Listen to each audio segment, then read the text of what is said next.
Okay. All right. All right. Ooh, buddy. Okay, let's go here. All right, we're getting ready to go live. Welcome to Dorsey's Resource. We're getting ready to go live. I want to get ready to start this live Zoom. Just bear with me here. The topic of this video, if you're just joining, if you're just coming back in, it's going to be how this hidden contract is creating your reality. So just bear with me before I get into the meat and potatoes. I'm going to share my screen. I have an action-packed video for you guys. This is just one of the days. I haven't used Zoom in a while too. And I was having trouble with the other software earlier this morning before I got off work, by the way, and I have to go back in like an hour.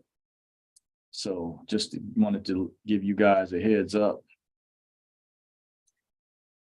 So hopefully you guys should be able to hear me now.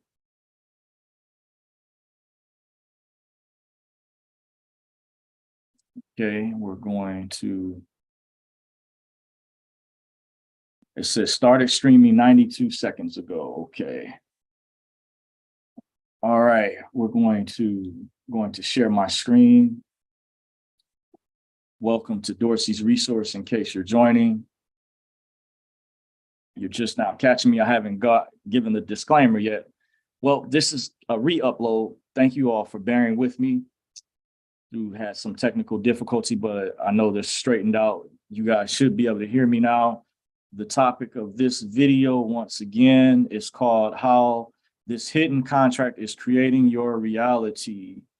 And I'm sharing my screen. I want to go over how the government obtains jurisdiction through election. It's saying, like quotation marks, Americans constantly question how the federal government, United States, has the right or authority to do the things they do. Every American has the right to contract through their right to freely associate, guaranteed by the First Amendment to the United States Constitution. This includes contracting with the United States for social insurance, employment, not to be confused with work in the private sector, future medical care, educational grants, or federal loans. In short, contracts or franchises. The United States is a sub-sovereignty created by the will and the hand of the American people. However, when an American voluntarily subjugates him or herself to that sub-sovereignty, it no longer serves as servant, but as master.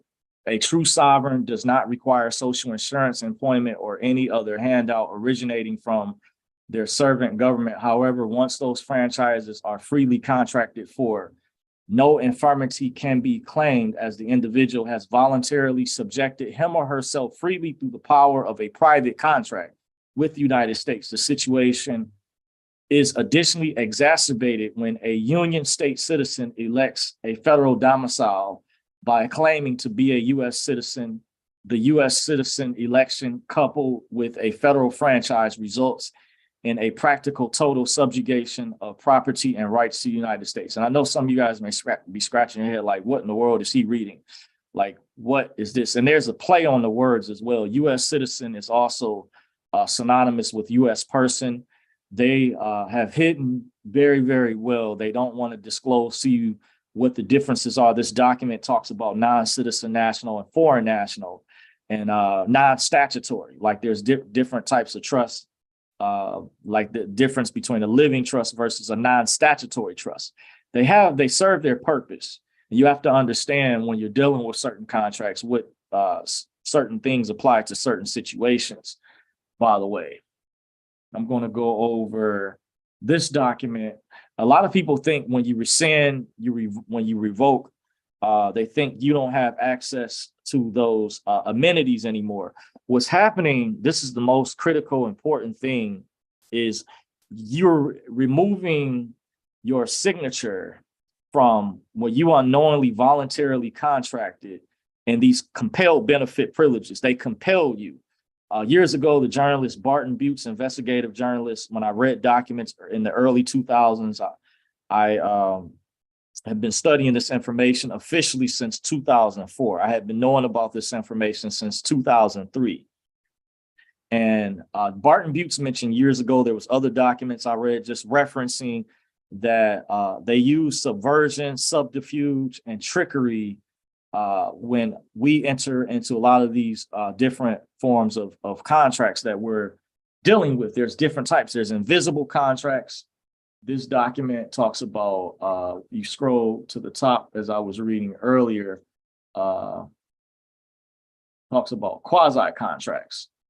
Then you also have, this document talks about how to rescind or revoke unjust adhesion contracts. You also have something called unjust enrichment. I was reading about earlier, benefits accepted. That's another form of benefit privileges, by the way. I'm going to mainly focus on these two documents compiled by Dick Landseal. This document I'm going to come back to, and this other document I've gone over in the past. And I just got finished reading from this particular document, Why a National PDF file. Some of you all may actually have a copy of already. I've sent this to someone in the past. Very powerful document. I was told some years ago by someone, I can't remember, and I didn't follow through. This is a very, very powerful document called Why a National PDF. I haven't looked it up to see if you can find it online. I don't remember how I got access. When I read the top of the document, it looks like it says the date it was compiled in February of 2014. And what's ironic is the folder that I pulled this document out of, I had to look for it. I had it since April of 2014, since I've had this particular document. But someone told me years ago to go over this particular document, and I can see why now, all these years later, as I'm learning about another advanced procedure that someone shared with me privately, something else that I'm studying, as I've studied many different processes throughout the years. But there's also a saying, I do understand, you don't want to be a jack of all trades and a master of none. And that applies to me. What I share with you guys, I'm upfront with my own mistakes that I made, but things I do have a lot of experience. I can tell different procedures throughout the years, what worked, what hasn't worked. I've had successes. Some things I haven't shared or haven't gone into details, and I do have supporting documentation with certain things to back up. However, there are people I've admitted in the past who are a lot more advanced than I am. There has been a leapfrog in the technology, the information that is being brought forth. I'm pretty sure many of you all are aware there's numerous people teaching or sharing this type of information who are highly advanced, I would say, even compared to myself. I give credit where credit is due. Kudos to those people because they helped me out. But it's been a culmination throughout the years of people who have put research together, trial and error. In some instances, people have risked going to jail, prison, etc., to bring forth the information. And now we have a lot of really good information. And I know not to be confused that some processes are advanced. They're not going to be the same. So you have to understand when you're studying under someone in particular, what way they're bringing you in. I know some people harp on that to not deviate off the task, because I was speaking with one of my elite sources recently, by the way, and he's highly advanced, been a great help throughout the years. I won't say his name, separate from someone else that I appreciate, by the way. And I was having a discussion about this other process that I had learned about recently. And the individual was sharing with me a very procedure that they had been using for a number of years on their own. And they're way more advanced than I am. This one of the sources that I have. I even had them help out with a private consultation I did, was one of the toughest consultations I did with the guy that asked me about bonds, different bonds and things of that sort that's related to the GSA forms. That stands for General Services Administration. That's a whole separate process. That would even be a whole separate class, by the way. But for the time being, I just wanted to kind of give you all the visual, but I want to go over the adhesion contracts. We, the people, have an unlimited right to contract guaranteed by the Constitution and the common law preceding it. We, the people, also live in a commercial culture dominated by commercial agreements and contracts where our freedoms, rights, and sovereign state citizenship have been contracted away. Every time you sign your name on a form, you are entering a commercial agreement that can bind you to perform as specified. That means acquiescence. But a lot of times, many people don't understand you're being tricked into it. They're using subterfuge, by the way. Some of these contracts may be harmless. You can tell this was an older document. It has renting the video in parentheses. Nowadays, people use Netflix. So you can tell, I don't know what year this document has a year posted on it. I don't think it does.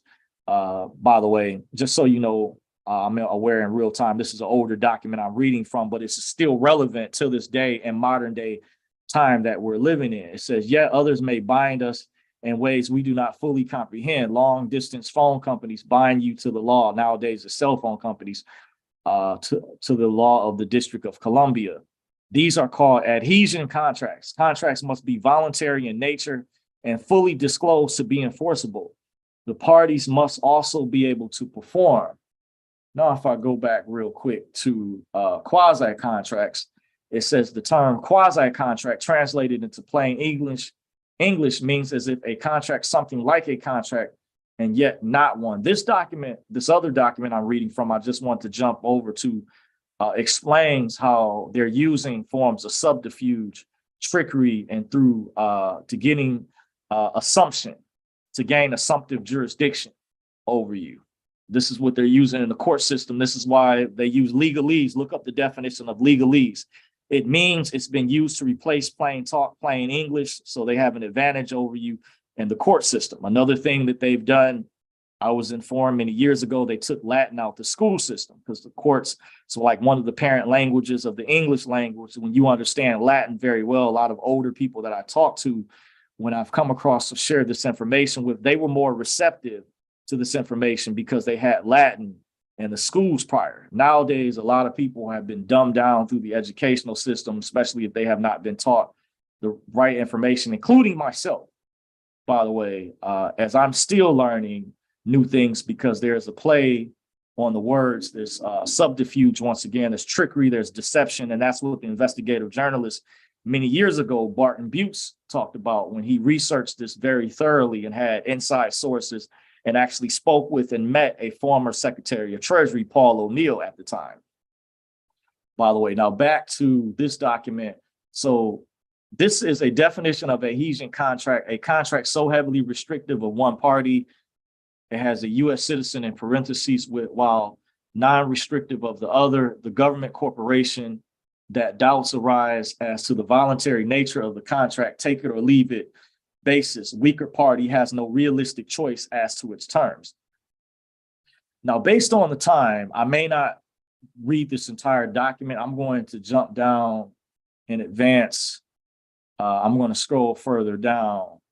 By the way, here's a good part. It says, were you ever told by anyone in the government when you applied for a social security number, you became a U.S. citizen and waive your unalienable right as a sovereign state citizen? And keep in mind, the word sovereign means to be self-governed. It's a separate word from citizen. So if you hear someone say sovereign citizen, that is an oxymoron contradiction. You cannot be both. A citizen and sovereign are separate. Citizen is a subject and a slave. By the way, when you get into the etymology of what citizen means, by the way, and what it derives from, and you know the history where this information comes from, those are two separate words. It's just like conspiracy theory. By the way, and what they've done, and the reason I was showing earlier, I'm going to cam up real quick while they've hidden the book Business and Law class, by the way, is this book right here I was discussing earlier. You guys couldn't hear me in the audio. I was going over how we should have been learning this information in elementary school. By the way, this was done on purpose. Those of us that know this information is real. This is not made up. I talk about the legitimate information. I prefer to call it redemption education, because redemption, when you get into the definition of redemption, means it's a form of like you're freeing yourself, you're redeeming, you're getting something back, the benefits that you are owed. by the way, not the government. There's a difference between the benefit privileges they trick you into, where they're listing you as a minor and a slave when you have reached the age of majority, but they're keeping how to access the age of majority secret. That's a form of subterfuge where they're not being transparent. They're violating your due process of law legally. And it's a form of unjust enrichment. I was reading the other document, quasi contracts, goes into talking about, I believe it may have been another document I was reading earlier, but look up what unjust enrichment is. Contracts are supposed to be equal and bilateral in the agreement up front, but this was done on purpose to dumb the population down, to keep a ruling class or group on top, to keep the masses, subjected under their form of control hidden. So this does go all the way to the what, by the way. What I was going over earlier is this book talks about commerce. There's two different types of commerce, but commerce in general, business. I had a subscriber that I met that was taking some private classes a while ago on business credit, but my work schedule was interfering because with my job, I've mentioned to you guys already, they were changing my schedule a lot from week to week. And things down the road, may be changing. I may get into that later, but that's neither here nor there. But the source that I was speaking with said they used to teach this information. And he admitted to me in the schools years ago, he's older than I am. By the way, he gave me his background, and I was explaining how there was a guy that attended our classes, the private meetings I used to attend years ago in the city of Detroit. That was by word of mouth. It was by invitation only, because years ago, we didn't have the way YouTube, the internet, the way it is now. Back then, it was private through word of mouth. It was hard to get access to really good information. Fortunately, I was able to meet some good people back then that helped me out. But it was not like today, where it's a plethora of information and different people that are advanced that are teaching. Because I've been studying this since this information since 2004. So I'm for a little bit from the old school era. There's other versions, there's updated versions of this book, Business and Manual. And why I'm showing this and why I cammed up is to prove that if you look up, this is taught in major colleges, maybe some high schools, but the individual admitted to me privately, said after a certain time period, they took it out the school system and then they put it back in. But certain people that are going into like maybe the finance field, lawyers, attorneys may learn this information. In some colleges, some information I found out is on a need to know basis. This is why certain lawyers, certain judges don't know about certain trusts, because I found out there's a form, there's different types of classes for the advanced information, like for certain types of trusts that the elites use. By the way, some of you all may know what those types of trusts are called. And I was informed many years ago that there's only certain schools like Princeton, Yale, Harvard, or Cambridge that may teach a certain class on a particular type of trust. And there's a form within the court system that does deal with common law. It's under a different name. What they've done with these play of words, they've hidden certain terms through another meaning, by the way. Like common law, there's another term that it actually deals with in the court system. So like, say if you come in court and you may mention the term and they can use plausible deniability if they don't want to recognize that term. That's where legalese comes into play, where certain words in the English language have not only a basic English meaning, but they have a legal meaning as well. I went over this before, like the term understand. Did you know we were taught in grade school, if someone asks you what does understand means, someone will say it means to comprehend, right? Comprehension, you understand. In the court system, it has another meaning. For example, it means you accept the contract. By the way, found out not too long ago from watching another channel that you're not supposed to use the word testimony. By the way, see, by them not disclosing this information with us up front, this is a form, this is a form of deceit. This is a form of trickery. This is what the journalist Barton Butts talked about years ago. Pastor Lindsey Williams, rest in peace too. I just got word he passed away not too long ago. Stated his elite friends told him about a code of ethics By the way, they're supposed to have a code of ethics.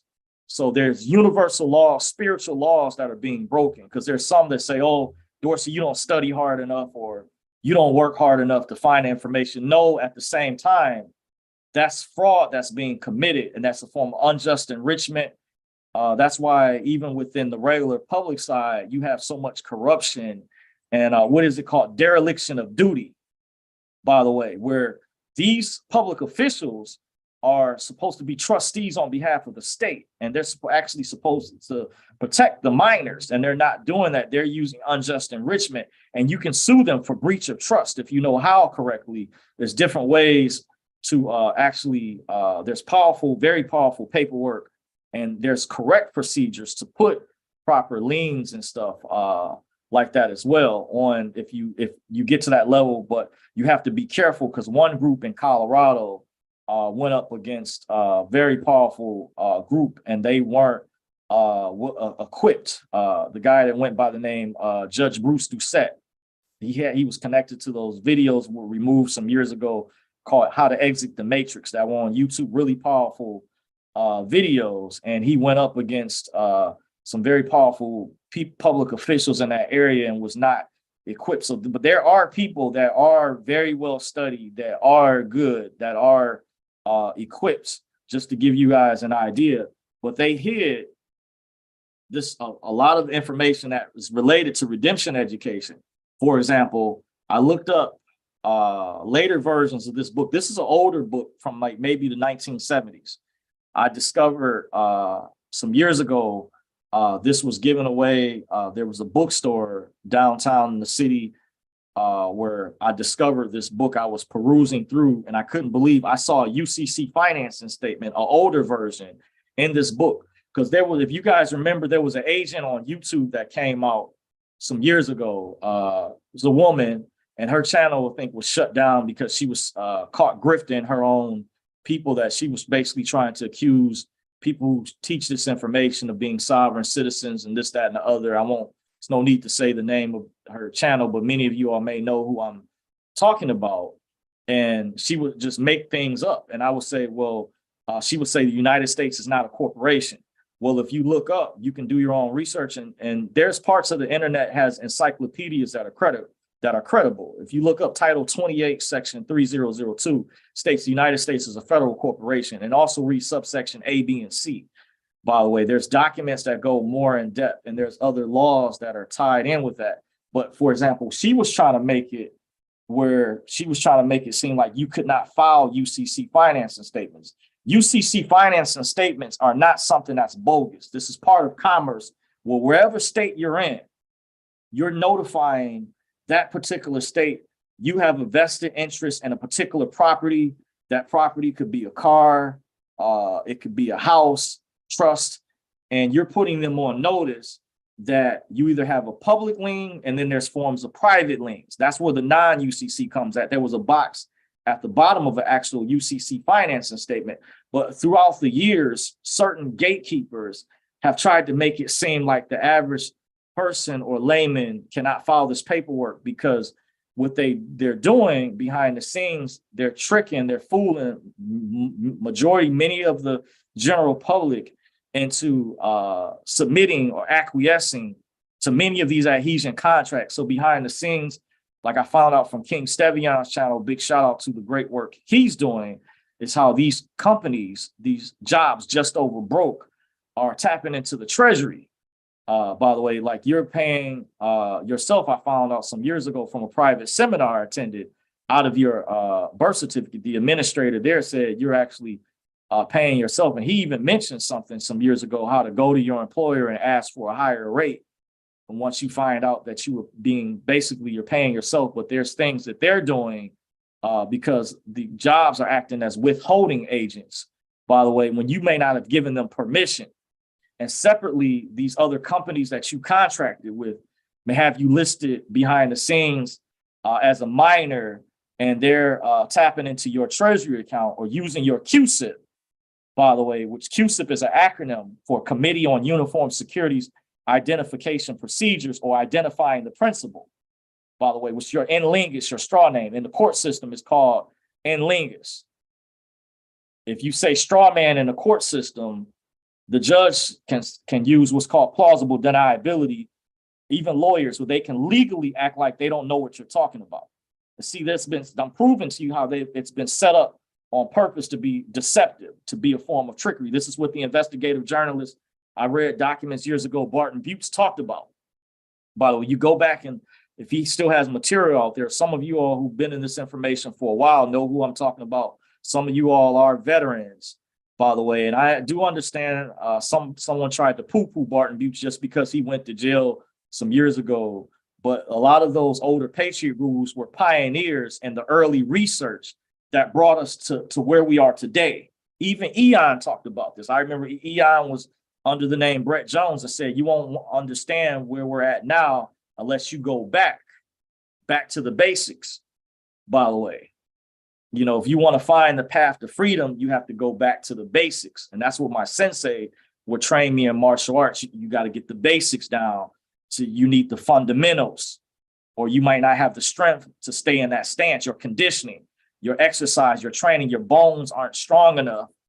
From the training, you're weak. That's why Shaolin monks, by the way, go through brutal training, or Navy SEALs, special forces, by the way.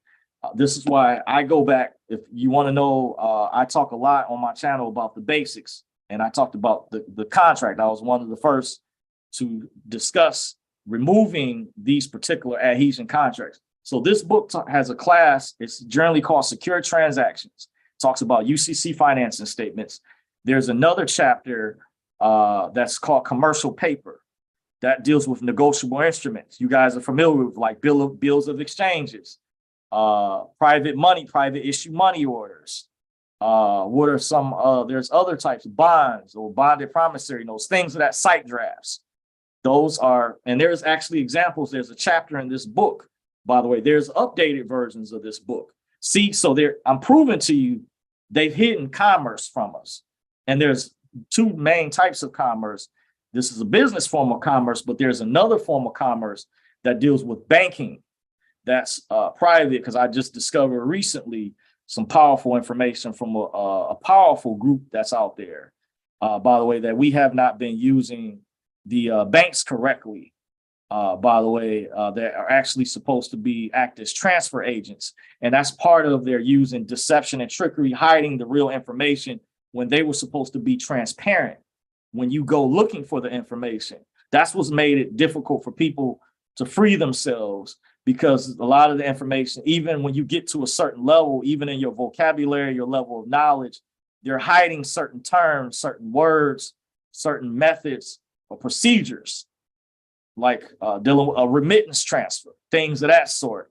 By the way, you know, how to exchange the securities, how to deposit the securities, how to take over different accounts and things.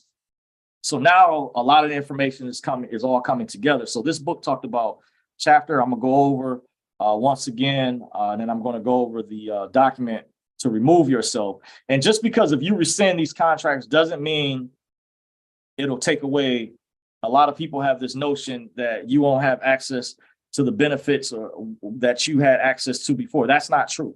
You actually gain more in some instances, in one instance in particular, but overall, when you capture control, it leads to, I found out separately, there's a way to, I guess, get control of each of those accounts, but I'm not at that level yet.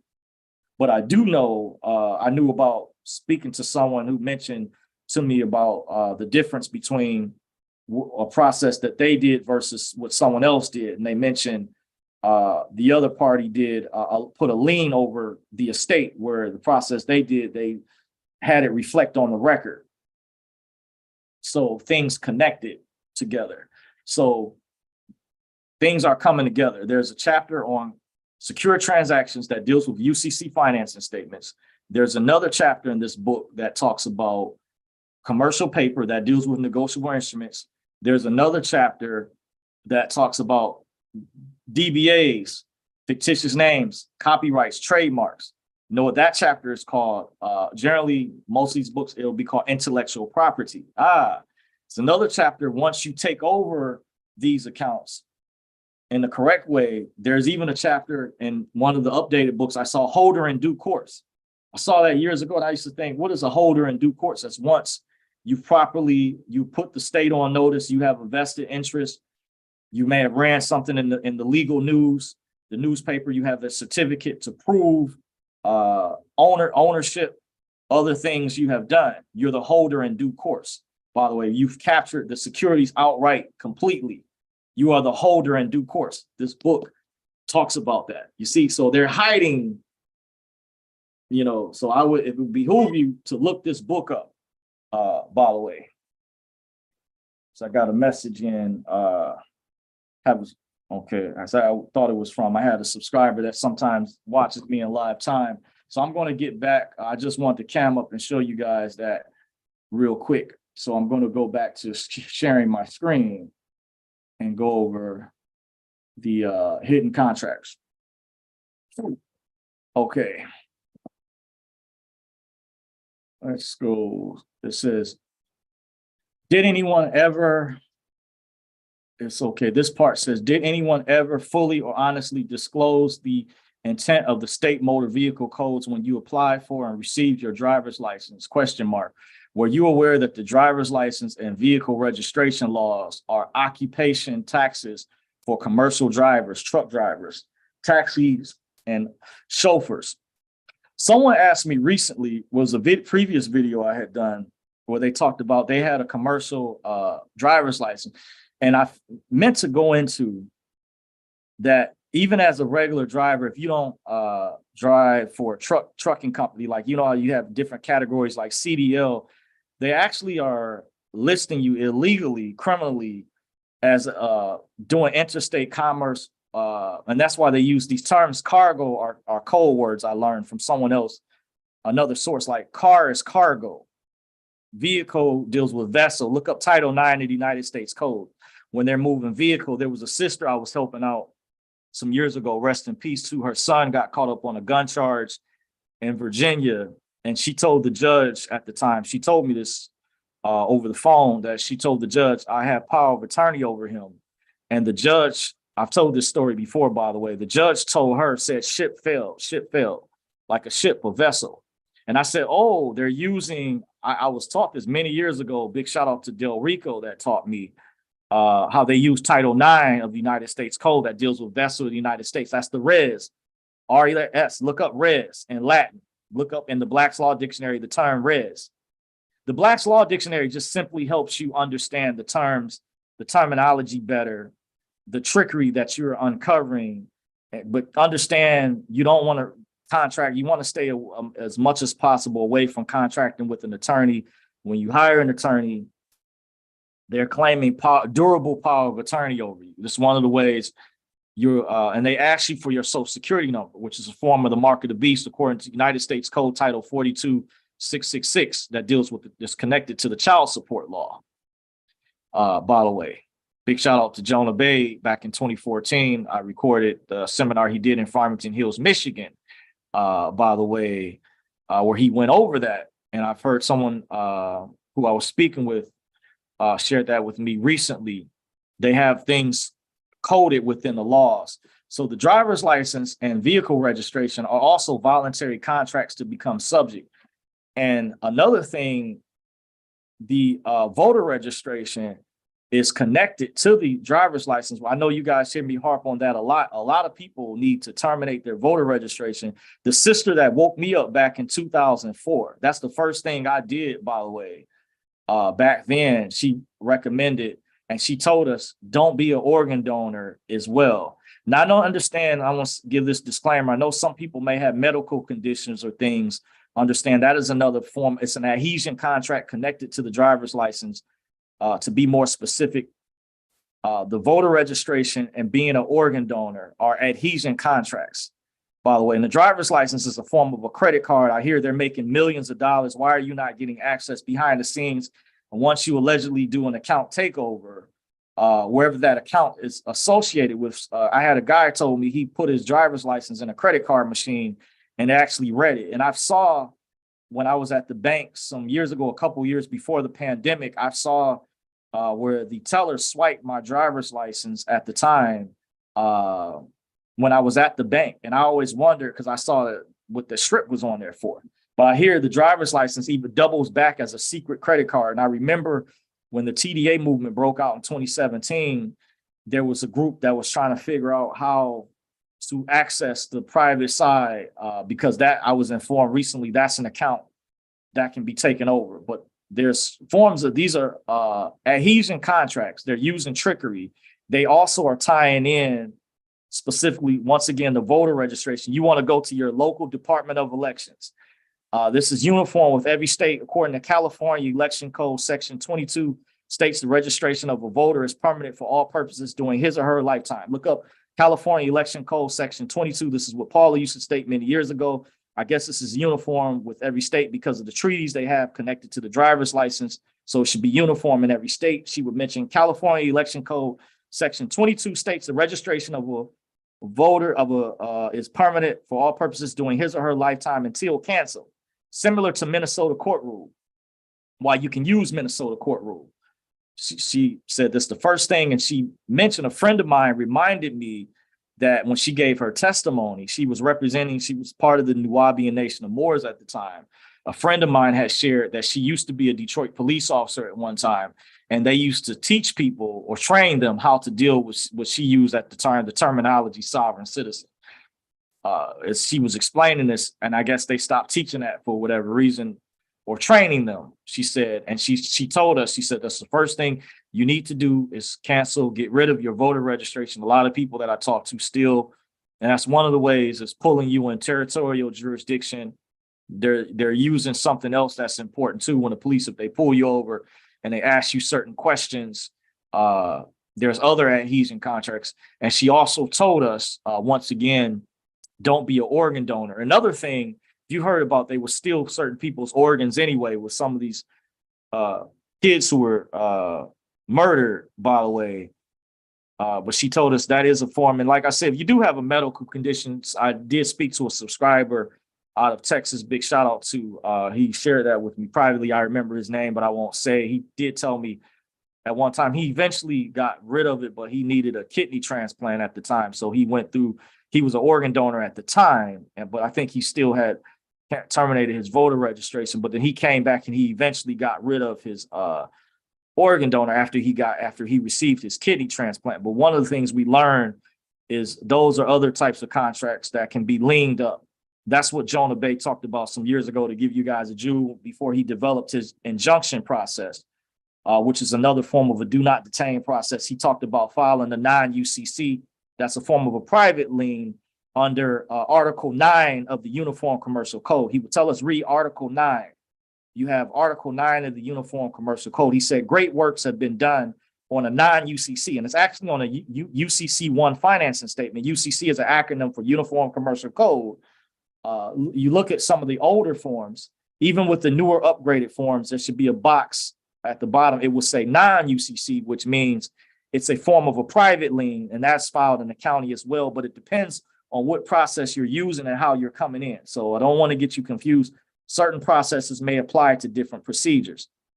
So that's how I have an idea of the accounts being leaned up after I listened to this awesome sister that's very knowledgeable out there. I was able to connect the pieces, how she brought the information together in a very concise format, like easier to follow method. But since this is kind of to give you guys an idea of how long I've been studying, how advanced, I was able to see her information is accurate, because I understand some of the principles and some of the previous processes with different procedures. And there's a difference between the procedure that someone would do with the apostille versus authentication.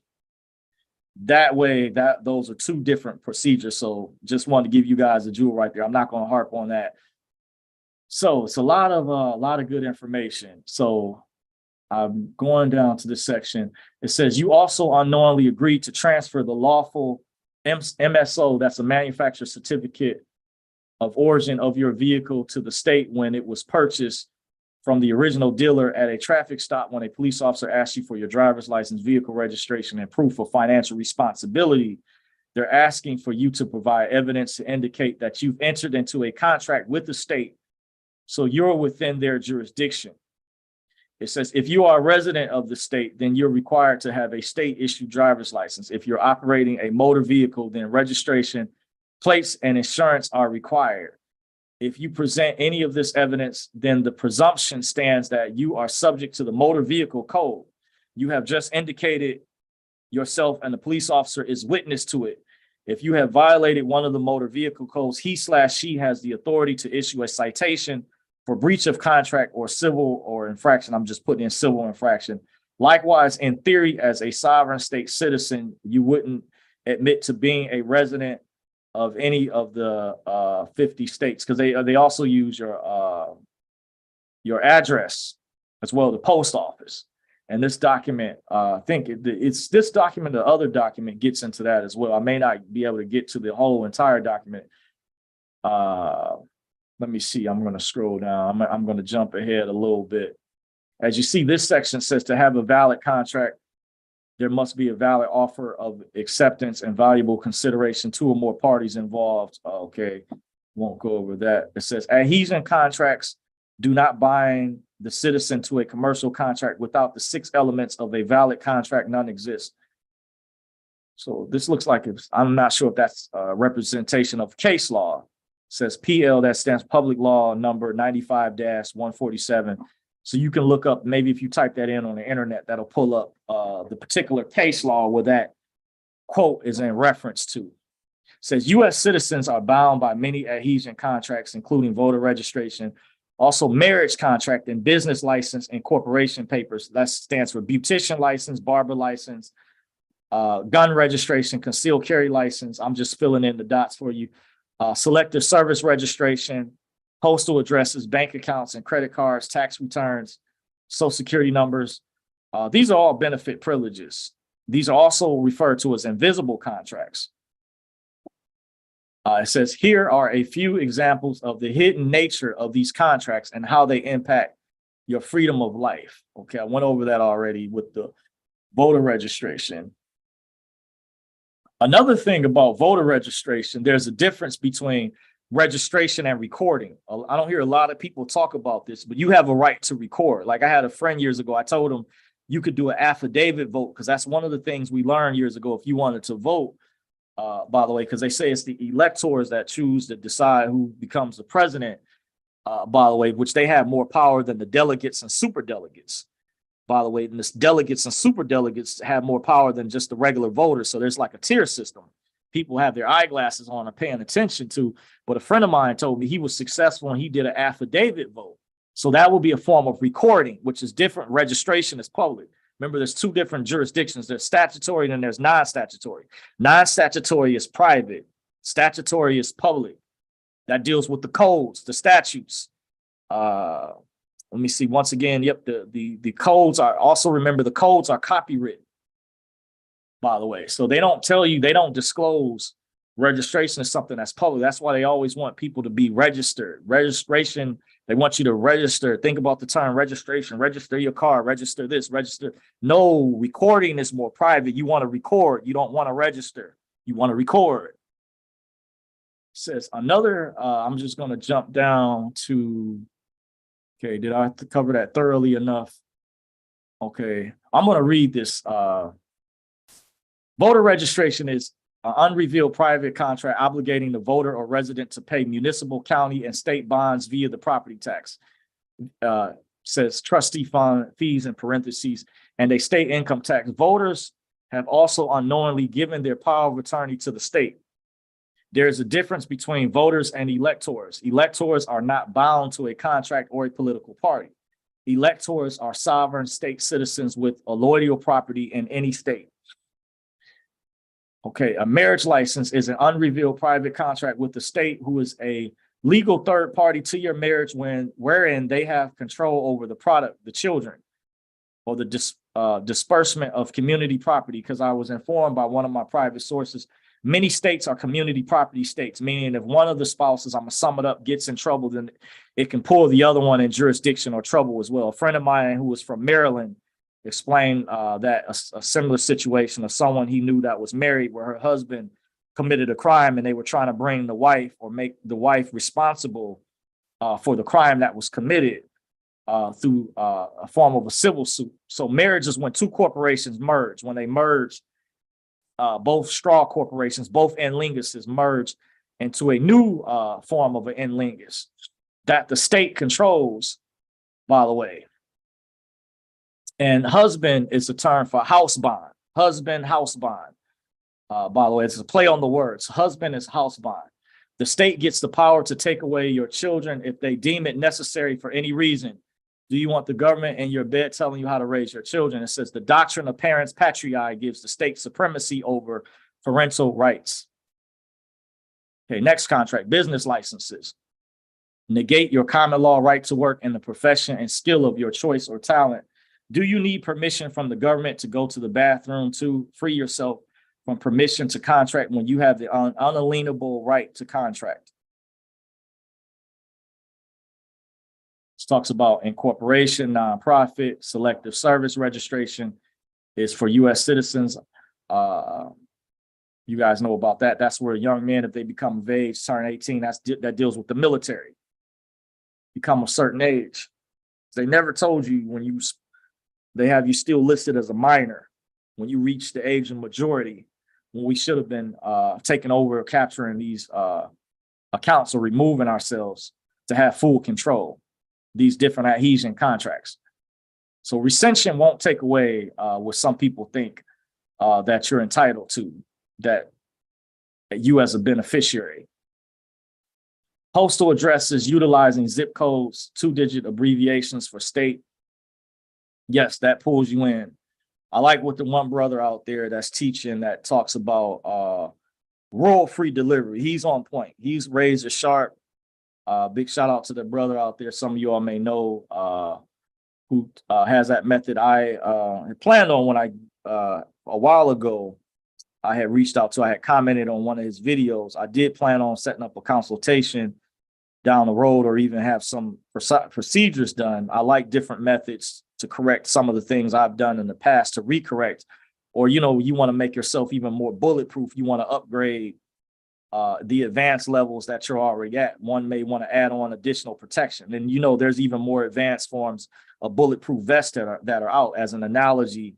So I look at some of these people that are advanced now and they are phenomenal. He's one of them. I'm just, sometimes I may say the name, sometimes not, but kudos to that brother out there that's teaching that process. He's razor sharp. He knows what he's talking about. Checking account. Unknowingly, when you open a checking account, you received a credit card and you sign your name on the bank signature card. You entered into a contract with the bank. Another thing is people don't distinguish the type of checking account. An interest-bearing checking account, I explained to a friend of mine, is a deeper contract versus a non-interest-bearing checking account, because interest creates a taxable liability. And see, the banks don't really hardly pay any interest anymore. Many of you all know about that. Money market accounts nowadays pay more than that. And it's still diddly squat compared to what some people were making in DeFi compared to cryptocurrencies. That's why the SEC is trying to crack down or regulate. DeFi stands for decentralized finance and cryptocurrencies. I was telling a friend of mine who was taking Grant Cardone classes, studying his work. What DeFi is, a lot of people have become wealthy, by the way, staking, getting staking rewards, dealing with cryptos, because they pay a much higher yield than the banks. The banks, as you guys know, don't pay diddly squat anymore. So, but it's mainly the interest-bearing checking account, by the way, that is it creates a taxable liability, because some years ago when I proved to people how these corporations weren't sending you the 1099s, for example, how they secretly file maybe a 1099A or C on you behind the scenes, or say you've abandoned the property. Some years ago, there was a procedure I had to go through when I attended the Pastor Tony King seminars, where we had to set up at the time. I've heard it's since changed by a source, another source I spoke with, said they're using a different method now, by the way, was being shared. And I was even updated some years ago that the interest-bearing checking account was going to be used. They were going to pull the $250,000 FDIC insurance to pay for the $250,000 fee into the DTC. That's what it costs. It stands for Depository Trust and Clearing Corporation. That's where your birth certificate ended up in room 666, he mentioned, at the DTC. That's where eventually, as it goes through a process, by the way, it ends up one of the master copies. By the way, there's other entities that draw off of it, other government entities or quasi entities that are doing business as that are using that. So keep in mind, they were when I had to set this account up. I was losing my train of thought. Through Bank of America, by the way, was separate from the Chase account that I had at the time. The Chase account was going to be my non-interest bearing account. They were telling us at the time that's where you were going to use your units of credit through the non-interest bearing account. But the interest bearing account, there was a procedure. They were going to be processed through the underwriting department. I'm not sure if it was through California Bank and Trust, which was a liaison bank that looked like it could perform the same duties that the underwriting department at the DTC and 55 Water Street, New York was able to perform. There's also another private bank, I think in Utah, Zions Bank or something, I saw in a lot of documents I had from years ago. So to kind of give you guys an idea, they were explaining to us that was going to pay the $250,000 fee. And some years ago, when we were going through a similar situation as what the banks are kind of going through now, back in 2008, the cost used to be $100,000, and someone had shared with me how, remember, the FDIC said they used to cover up to $100,000, then it went up to $250,000, and that was right around the time of the original bailout crisis in 2008, or mortgage meltdown. If you guys remember that, 2008, 2009, the fee to get into the DTC went up from $100,000 to $250,000. So they were showing us, and they also went over the bill of exchange, which was separate from the black card transaction that I had, by the way, just sharing with you guys. This is how I have a little bit of advanced knowledge, but I was left behind. As you guys already know, I did a video on my Rumble account to explain. If you go check out my Rumble channel, I have 4 videos uploaded, and I should go over that because all of those videos, by the way, those 4 videos, YouTube removed. So you go over to my Rumble account. It should be in the description box. You can check out my previous videos. Just look in the description box at Dorsey's Resource. That's where to find me. And if you're curious about what happened with that, I won't dwell on that because that's neither here nor there, but I wanted to give you all an example, these advanced forms of banking that they keep secretive from us, because I went over earlier how they use trickery and deception, by the way. So I'm going to read this part towards the bottom. It says, by not comprehending the power of contracts, you have unwittingly waived many of your rights by simply signing your bank signature card. We, the people, fall into the trap many times, creating a lengthy paper trail of presumptive evidence through adhesion contracts, which are used to establish jurisdiction and establish facts that can and will be used against us in a court of equity/admiralty. It says a presumption is an interfaith inference. It says a presumption is inference in reference, it appears like, in favor of a particular fact, a rule of law by which finding of a basic fact gives rise to existence. Looks like it's a typo in this document. To the existence of presumed fact. I talked about that earlier, and when I was reading that document that talked about quasi contracts, they gain presumptive jurisdiction or assumptive. There's a play on these words. How they get you to presume. They're using trickery, deception. So there are many forms of adhesion contracts besides the ones discussed above. There's other variations, by the way, they are important. So this bottom portion talks about, it offers a solution to nullify these adhesion contracts. Some people, once again, feel if you revoke these things, you won't have access to these benefits. No, that is not true. This new group that I discovered, very powerful information. It was discussed and mentioned by the very knowledgeable sister that you have the right to enjoyment as a beneficiary to these what we know as benefit privileges as contracts beforehand. And just because she's taking you in, you're going in a certain way through her particular process, which I like. I admire what she's created in a very concise format, by the way. And I can clearly see that when I looked at the class and the reaction from the people, how she articulated herself and breaks things down in a very concise format. I like her method. She's phenomenal. Reminds me, I would say, of a modern day Harriet Tubman, by the way, that's freeing the people. Very well studied. So this last part says a U.S. citizen may also argue that the signature on the contract never existed because there was not full disclosure. You can repudiate all signatures on past IRS and SSA forms by a general affidavit along with a constructive legal notice sent to all pertinent government corporations and agencies. It says this will establish a paper trail of evidence to support your declaration and claims of sovereign state citizenship or sui juris freedom. And this, let me say on a side note, this is an older document. We have some more newer advanced information. For example, this sister, I noticed she mentioned she doesn't mess with the affidavits anymore. There's a procedure that she goes over that was very powerful when I got a hold of another one of her webinars from a private source that I had. I won't say, big shout out to that person out there that sent me that privately because I requested it. I love the work that she's doing, putting out there, by the way. And this document, by the way, in case you're reading, is older, but I just wanted to go over, still has some relevance to this day in terms of rescinding, getting rid of these procedures. But there's some things she mentions far more powerful than the affidavit, by the way. So I am aware of that. And that's all I'll kind of leave it at. I won't go into that particular process or procedure that I plan on starting soon, getting on top of, by the way.